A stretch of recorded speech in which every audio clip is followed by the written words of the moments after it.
Hey guys, Zomfox here, and it's time to do the 2025 UFL Week 7 review. This past weekend gave us an incredible comeback, a couple of insanely close games, one of them that we didn't really expect to be that close, and then a game that nobody really talked about and nobody really watched. So, let's get right into it with the first game being the Friday Night Football game between the DC Defenders and San Antonio Brahmas. All the credit in the world what Kevin Hogan was able to pull off. He pulled off a great game that just wasn't enough to get the Brahmas the W. Of course, you had them doing like a 4th and 34 late in the game, and they ended up actually converting it, but then they fumbled the ball on that play, which pretty much is a good culmination of the season for the Brahmas, as the Brahmas have officially been eliminated from playoff contention with this loss plus a certain game that we'll get to later. So they're done. As for DC, this was Teamu's best game of the season. Now, this does worry me for DC, which I talked about in the Power Rankings video. The fact that this was Teamu's best game, not by like a decent margin, but by a pretty wide margin, as he was actually both accurate, effective, and still was throwing the ball down the field. 1924 for over 270, 3 TDs to 0 interceptions.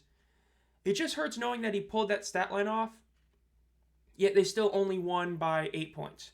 That concerns me. Their ground game, still incredibly weak. Again, Deion Jackson did have a really solid run. He had one really good one, right, 15 yards. Eliminate that one, he had 9 rushes for 30 yards. That's not going to get the job done. So their ground game, still incredibly weak. Overall, though, DC won this game. They were the better team for the most part. Again, turnovers were really the big difference. One team lost 2 fumbles, including the one at the very end of the game, and one team only had 1 fumble lost. Well, you know, the team that only fumbled once lost the game or won the game by 1 score. Third downs, again, DC did terrible, but San Antonio's 4 of 11, not necessarily a great one. Overall, they did control time possession, but DC got a couple of huge plays during this game. They got the W. Teamu, great game by him. Deshaun Corbin, of course, had that huge 57-yard rush and overall played incredible, but DC ended up winning. They're all but a lock for the playoffs now. Now, as for the second game, we had the Renegades-Panthers. Incredible game.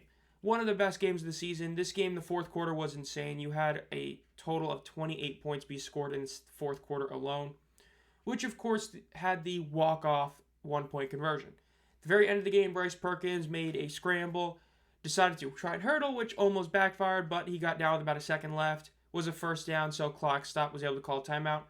Ran it, scored a touchdown, then ran it again, scored again. Tawa, been incredible for the Panthers. Him and Perkins are this just dynamic 1-2 punch at basically the QB run B position. It's insane. This duo is incredible. Again, Tawa didn't even have a great day statistically in a lot of ways. 10 for 31 isn't insane. Granted, one of those was, like a 1-yard rush at the end of the game. So it's a bit different there, but he had the 14-yard rush. But Perkins was able to, pick up the slack in that aspect. And through the air, this was one of his weaker games, and it was still a 93 passer running game where he had 230 yards and just 15 completions. Perez, first 300-yard passer game of the season, and it was all for nothing. Again, he played really well, but at the very end, just like this Renegades team has done every other week, they just choke all these games they need to win. To the point now where Arlington is basically in a do-or-die must-win scenario for pretty much the rest of the season, or else they're going to be eliminated. So, not good for them. Overall stats was pretty similar, though. One team went for fourth down twice, converted both times. Time possession did go to Arlington, but just like with the DC San Antonio game, didn't really matter. Michigan also lost the turnover battle 2-0 and still won, which again is another bad look for Arlington. Overall, though, insane game, big win for Michigan. Now, the Birmingham-Houston game. 6 minutes left in the second quarter. It was a 19-point lead for Houston, which they would end up blowing, and Birmingham would win 33-25. Yes, they would hold Houston scoreless for over half the game. Insane. Largest comeback in UFL history, breaking the 15-point record that DC set when they came back against the Renegades a couple weeks ago. Now, yes, the Birmingham Stallions have to play J.M.R. Smith, their 5th quarterback on the season. It does look like Alex Magoo might actually be back this week, or Corral, one of them should be back this week, judging by the fact they just released Jalen Morton. But as for Jalen McClendon, he was incredible in the first half, and in the second half he did basically nothing. Granted, this whole team did basically nothing in the second half, right? Zaquandre White had this huge 52-yard rush. You eliminate that, his stat line is horrific. His stat line ends up becoming 8 rushes for 17 yards. Not good. So, really poor on the ground in the second half and just overall past that huge run. And Jalen McClendon, again, didn't do nearly what he needed to do in the second half. And Birmingham won. Birmingham had legit like twice as many yards total. Again, they did have, the pick 6 they threw, which gave some score to Houston. It's just Birmingham beat them. It's what it is. Was this an impressive win for Birmingham? Not necessarily. It's one of those weird ones. Yes, you made a comeback, it's great, but the fact that you were down this much, and then you came back because of, the DPI penalty on Houston at the end of the first half where they took a bad DPI. Not like it was a bad penalty, they took a bad penalty, which bailed out Birmingham, who were having an awful drive. Then the defense just couldn't do anything. Birmingham kicked a lot of field goals, and they ended up winning. Got the W. They're at 5-2, just like the Panthers, just like the Defenders. They are basically a lock for the playoffs, along with the St. Louis Battlehawks, who beat the Memphis Showboats. This game was one nobody really cared about. Very similarly to the Brahmas Stallions last week, this game nobody really had that much had anything invested in it.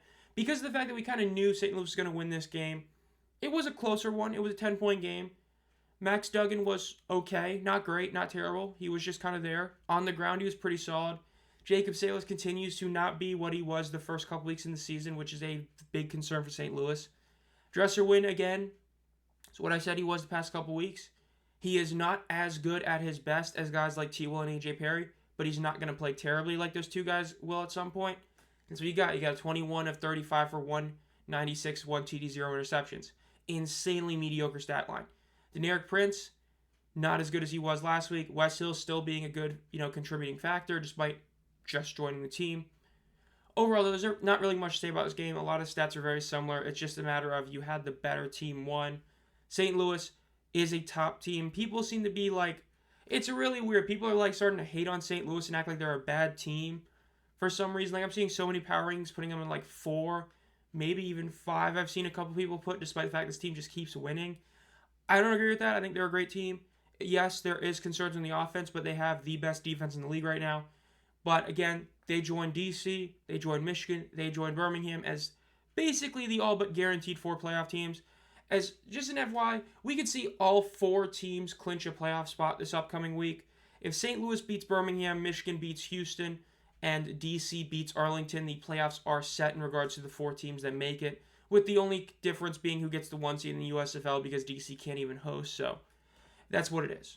As for attendance this week, this was the first bad week of attendance, and this was bad. Not a single game hit over 10K.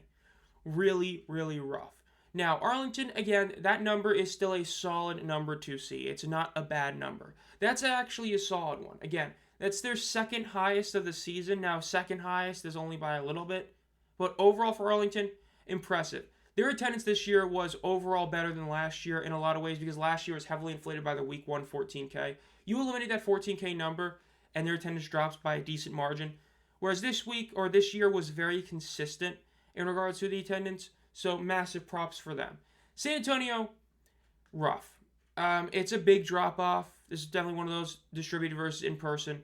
But the fact is nobody can really blame them. That first game, there was a lot of hype. People were hoping the team could make this, turn around on the season. They ended up getting their asses handed to them by Houston in week 5.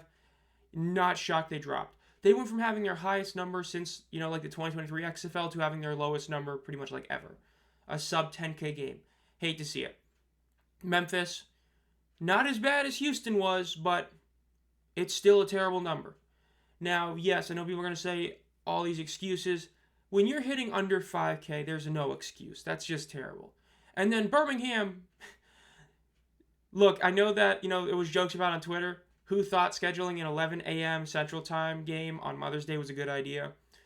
This was a terrible one. Now, we'll get to the TV ratings in a second, why this isn't, the worst thing in the world, but this was rough. Seeing Birmingham hit this low is just really bad. Now, the people acting like they need to be relocated is definitely a stretch. I mean, this is their first truly terrible number. Yes, for them being 3-time defending champions, you would want them to be a higher number.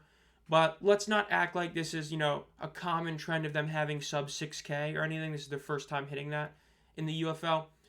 But overall, when it comes to attendance, St. Louis, they're still St. Louis. Even with their, week 6 game that had a bunch of competition, they're still great. Michigan, been the best story in terms of attendance. They've been actually showing up, both in the tickets sold, distributed, and in person. And then DC, pretty much everybody would agree that St. Louis and Michigan are the 2 best markets right now, followed by DC, because DC is one of those weirder ones where it's just, everybody knows that it's not the same feeling as it was last year. Still solid, but Overall, if I were to do just an off the top of my head rankings, would be St. Louis 1, Michigan 2, DC 3, Arlington 4. I guess Birmingham or San Antonio. San Antonio might get 5, then 6 Birmingham, and then 7 and 8 are both Houston and Memphis. It's tough in either that bottom 4 because San Antonio, it's like how much, San Antonio, how many people showed up considering how bad the team is. Got to give them credit. But that'd be off the top of my head rankings. That's the attendance. Really poor. There's just nothing good to really say about this week. Again, I will have a video on this, obviously, after the end of the season, talking about the attendance and biggest issues about, is this a feel-out year? Is there scheduling issues? Because, again, I'll talk about it later, but 11 a.m. CT games is, needs to go away. But as for TV ratings, it was mixed. You had a great Houston-Birmingham number. That game having 956 was great, and that game peaked at, over 2 million at the last bit of the game during that whole time where Birmingham was really pulling off the comeback. To see that number, when you consider everything that people say about how when there's low attended games makes people turn off the network, we talk about all the competition. I know there wasn't really anything at that exact same time, but overall that day, it was Mother's Day. That's an incredible number. The fact that that game hit 950, love to see it. ESPN number that same day, horrid. People are acting like it's a big deal because of Mother's Day. There's no excuse to drop from 956 on ABC to 233 on ESPN when you have St. Louis, as that is the worst number of the year, I believe. I believe that does beat out the Week 3 number. Again, it does beat out. This is an average of 200,000. So this is the worst ESPN game in the 2 years of the UFL, which, again, I know I've talked about before, but Memphis was involved in another lowest rated game, which isn't good, which I'll talk about that at the end of the season, but bad number. As for the Fox number, it's both of them are kind of in line. Now, the DC San Antonio is the second lowest of the season, and the Michigan Arlington is one you'd want to be better, but that one is still relatively close to everything else. Yes, I know competition, but competition is every single week. There's only so much you can do. There's only a couple excuses. When it comes to real excuses for TV ratings versus competition, if it's the Masters, that's a real excuse. If it's the NFL Draft, that's a real excuse. If it's anything else, you're dealing with that on a weekly basis, no matter where you start the season. Or March Madness, obviously, because that's that's a different beast in all its own. Overall, TV ratings, incredible Houston-Birmingham number. The fact that number did as well as it did despite the attendance, despite it being Mother's Day, is great. Everything else was not necessarily great. Pretty bad. ESPN was really bad. Michigan-Arlington was okay. DC San Antonio was disappointing. But it is what it is. The worst part, though, like I said, is that the playoffs can be clinched. If the playoffs get clinched in regards to who makes the playoffs, be wary on some pretty poor Week 9 and 10 numbers. Again, the Michigan-Birmingham game in Week 9, that has a very real shot of being a game that determines who gets the number 1 seed in the USL Conference. So that's definitely the marquee matchup last couple weeks, as well as Week 10's St. Louis DC. Again, DC can't host the playoff game, but they can still play for the 1 seed to win the conference. So you've got 2 really big games left in this season, and the rest are, we'll see, right? This matchup between Houston and Michigan matters a lot for the playoffs. Same with Arlington, DC, as these games pretty much determine the fates of a lot of teams. Michigan beating Houston automatically clinches both Michigan and Birmingham into the playoffs, and DC beating Arlington automatically clinches DC in the playoffs and almost clinches St. Louis. So we'll see. Overall, this has been ZomFox. Make sure you subscribe and hit the bell to be notified as I upload any videos. Again, we're nearing the end of the season, but I have 2 Miss the Playoffs videos coming out this week, tomorrow and Thursday, obviously about the Showboats and the Brahmas. Be on the lookout for those, the Game Picks video on Friday, the stream on Friday. Still having the poll up for what other game I stream this weekend, and then my Players of the Week short that comes out on Wednesday as well. I should say tomorrow.